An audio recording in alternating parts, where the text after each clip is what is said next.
Il peut y avoir des réactions, bien sûr, parmi nos invités intervenants, mais je voudrais maintenant donner la parole dans la salle. Et c'est Jérôme qui va faire ce boulot difficile de sélectionner parmi les nombreuses mains qui se lèvent.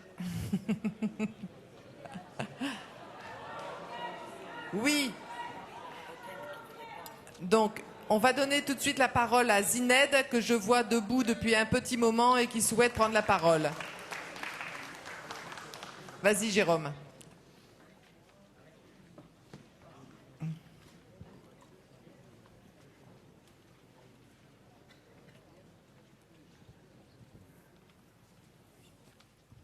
Alors, merci. Je me présente d'abord. Je m'appelle Zineb El Razoui. Je suis militante du mouvement du 20 février au Maroc, un mouvement qui lutte pour une vraie démocratie au Maroc. Je suis cofondatrice du mouvement du Mali, le mouvement alternatif pour les libertés individuelles au Maroc, qui a maintes fois subi la répression du régime. Je suis une journaliste au chômage au Maroc après la fermeture du support où je travaillais par le régime et dont voici le directeur, qui est l'auteur d'un livre censuré au Maroc parce que c'est un livre qui parle du roi du Maroc et qui est un homme accusé qui vient d'être inculpé il y a quelques mois pour le vol d'un ordinateur qui lui appartient. Et j'ai été inculpée du même coup avec lui pour prostitution. Voilà.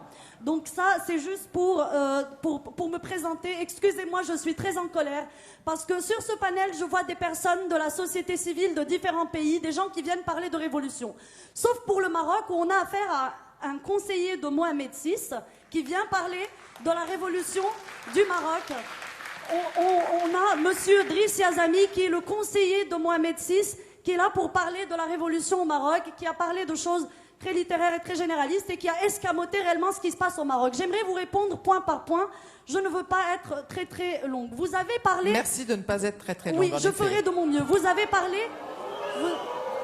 Vous avez parlé de la transition qui aurait commencé au Maroc depuis 99, depuis l'avènement de Mohamed VI. En 99, au Maroc, on nous a dit maintenant Hassan II est mort, vous êtes en démocratie. Et c'est ceci la doctrine officielle de l'État marocain. Vous avez parlé de l'instance équité et réconciliation au sein de laquelle vous avez siégé. Le rapport général de cette instance n'a jamais intégralement été rendu public. Les passages sur Ben Barka et les fosses publiques n'ont jamais été rendus publics. Par ailleurs, les recommandations de l'instance équité et réconciliation, aucune de ces recommandations n'est jamais entrée en vigueur. Vous avez parlé de la Moudawana, du code de la famille. Moi, en tant que femme marocaine, j'explique que ce texte est tout sauf égalitaire. J'hérite toujours la moitié de ce que vous, en tant qu'homme marocain, héritez, même si je paye mon café au même prix. Moi, en tant que marocaine athée, l'État du Maroc m'interdit d'épouser l'homme de mon choix. Cet homme est obligé de se convertir à l'islam et je passe d'autres inégalités. Je parle aussi de... Vous avez aussi parlé d'un pas qui serait remarquable selon vous, qui est l'instance contre la corruption. Je précise que Transparency International, leur remise de prix cette année a été interdite par le régime marocain 3 fois de suite. Le remise de prix devait être donnée au militant Chakib El-Khiyari qui était condamné à 3 ans de prison au Maroc pour avoir dénoncé la corruption. Vous-même, monsieur Yazami, vous, depuis le début du mouvement du 20 février, notre mouvement a été traité par l'État marocain. Je passe les tabassages, je passe tous ceux qui ont été dans le coma, je passe les morts. Et là, je rappelle Kamal Ammari, mort, assassiné par le régime à Asfi. Nous avons eu à peu près 13 immolations par le feu au Maroc. La dernière date de la semaine dernière. Monsieur le jeune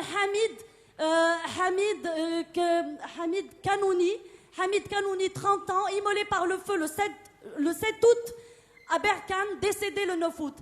Fadwa Al-Aroui, immolé par le feu à Souq Sebt le 21 février, décédé le 23 février, victime de sa condition de mère célibataire, traitée de pute par le Mokadem de la ville parce qu'elle est mère célibataire et qui s'est immolée publiquement par le feu. Il existe une vidéo de 3 minutes de sa mort qui est juste insupportable. Où étiez-vous en tant que turiféraire des droits de l'homme à ce moment-là? Et je passe le reste.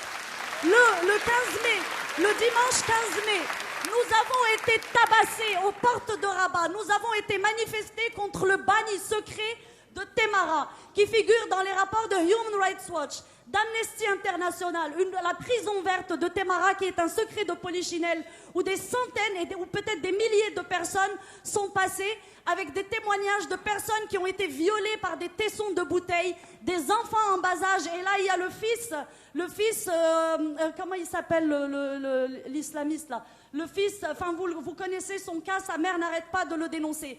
La Grande-Bretagne a dédommagé Monsieur Mohamed Binyam, un Éthiopien qui s'est fait taillader le pénis à Témara. Et le Maroc continue de dire que cette prison n'existe pas. Vous-même, le 15 mai, vous êtes allé dans cette prison au moment où nous devions manifester sur les ordres de l'État marocain et vous avez dit que vous n'avez rien constaté. Alors que cette prison existe dans les rapports et les témoignages. Et vous le savez très très bien. D'accord? Donc maintenant, j'aimerais que vous nous disiez si le bagne de Témara existe ou pas. J'aimerais bien que vous répondiez sur ça. Pour ne pas faire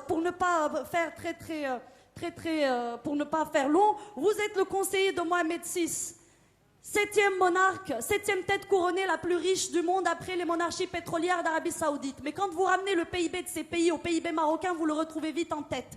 Ce monarque que vous dites qui est là depuis 14 siècles. Jusqu'à récemment, il possédait 60% de la capitalisation boursière marocaine. Il est dans l'agroalimentaire, dans la téléphonie, dans les assurances, dans l'immobilier, dans l'hôtellerie. Il est partout. D'accord? Quelle est la différence aujourd'hui entre Ben Ali et Mohamed VI? Est-ce qu'on aurait reçu un conseiller de Ben Ali pour parler de la révolution tunisienne? Est-ce que ça se serait passé? D'accord? Donc, vous, juste pour conclure, la constitution marocaine est un simulacre. C'est une constitution qui consacre l'islam religion d'État, le droit divin, où il n'y a pas d'égalité homme-femme. Est-ce que vous pouvez conclure, Zineb, Je vais conclure très rapidement. Où il n'y a pas. D'accord? Cette constitution n'a pas été faite par une constituante comme le demandait le peuple marocain. Elle a été faite par 18 personnes, dont vous, qui ont été nommées par le roi, qui n'ont aucune légitimité de représentativité du peuple marocain. C'est une constitution cocotte-minute concoctée en 3 mois dans les arcanes du palais royal. On a eu 10 jours pour la voter, pour la soumettre à référendum. Elle a été votée à 99% de oui, ce qui est un score digne de la Corée du Nord. D'accord? Donc, ne venez pas nous parler de démocratie, monsieur le conseiller du roi. Ok, voilà. Merci Zineb.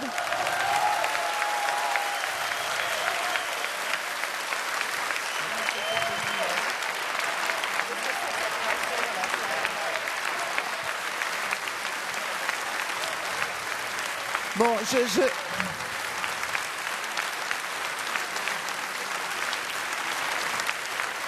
Non mais écoutez, moi j'adore les ambiances chaudes.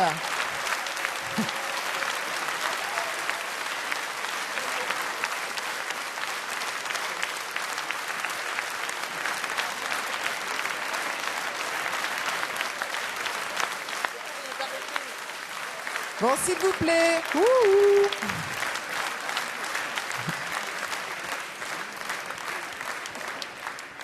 Bon voilà, moi j'aime bien les ambiances chaudes et les discours enflammés, mais je me dois, parce que je me dois de vous dire 2 mots sur les raisons pour lesquelles Driss Eliazami est ici invité à ce panel sur les révolutions arabes. Driss Eliazami, il est non seulement le président du Conseil national des droits de l'homme au Maroc, il est également le président de la Fondation euro-méditerranéenne pour les droits de l'homme et c'est une personnalité tout à fait incontournable avec laquelle le groupe des Verts, depuis de très nombreuses années, a mené des combats extrêmement essentiels, très importants, et qui a été toujours aux côtés du groupe des Verts au Parlement européen pour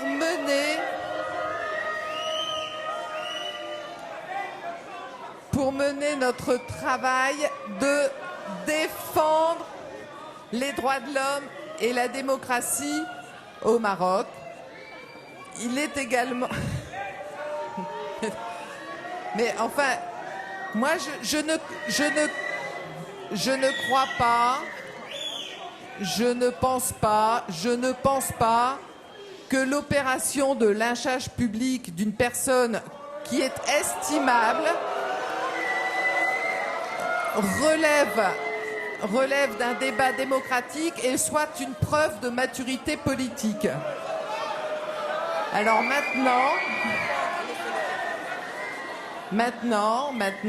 je vais donner la parole.